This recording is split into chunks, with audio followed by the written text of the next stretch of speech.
Oh man, it's real dark in here. This lighting is unfortunate. That's better.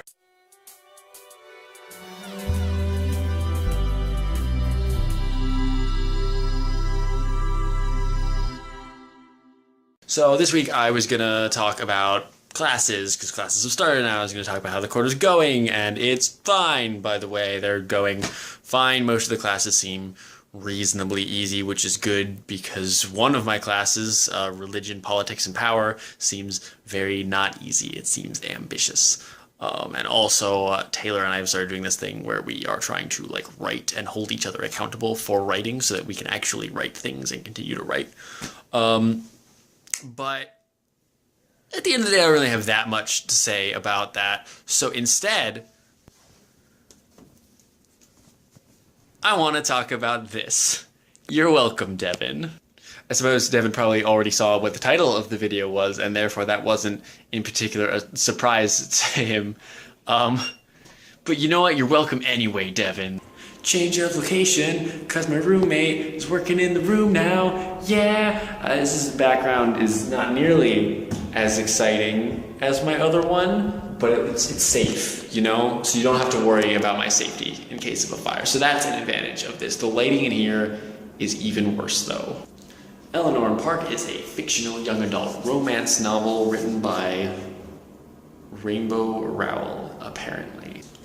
You probably know this book as that book that Devin keeps trying to get you to read, because Devin has probably tried to make you read this unless you are in fact Devin.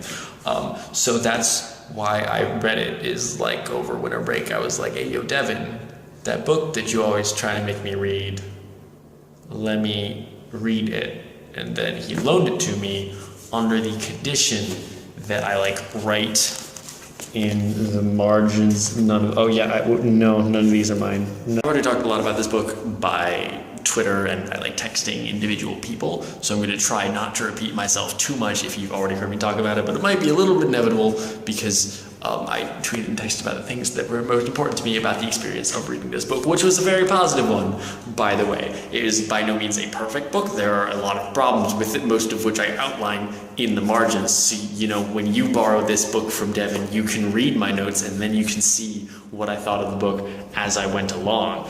But generally, very positive experience reading this book. Devin tried to describe the book as the, like it perfectly captures the experience of falling in love for the first time, which like is true.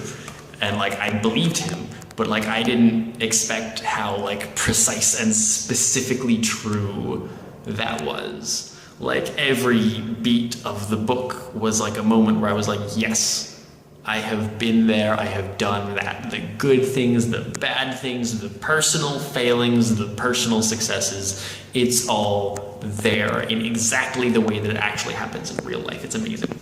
Like, I want merch for this book, but at the same time, hanging up an Eleanor and Park print on the wall would feel in a lot of ways the same as just hanging up a picture of Katrina and I, because it's just so, like, such a personally specific, like, take a slice from exactly what that moment in life feels like. So, it's just a little weird. I don't know how to feel about that re-merch. I guess that just means that merch would really just be like a safe way of kind of celebrating that experience and process without being, you know, weird. But anyway, there's a quote from John Green where he's talking about the book, and he says that it reminded him not only what it was like to be young and in love with a girl, but also what it was to be young and in love with a book. And I honestly can't think of a better way of describing what the experience of reading that book is. Like, I love books in the same way that I love movies or television or games or comics or any other media. I love storytelling. I love it with a passion that runs deep into the bones, but for some reason with the flashlights of the internet, it's just a medium that's much more easy to forget that.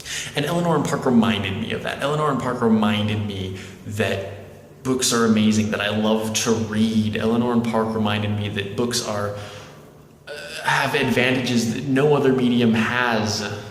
And while I'm not totally sure why I forgot that I love to read, although I have a sneaking suspicion that has something to do with the public education system, I'm grateful to Eleanor and Park for reminding me. I'll see you guys later.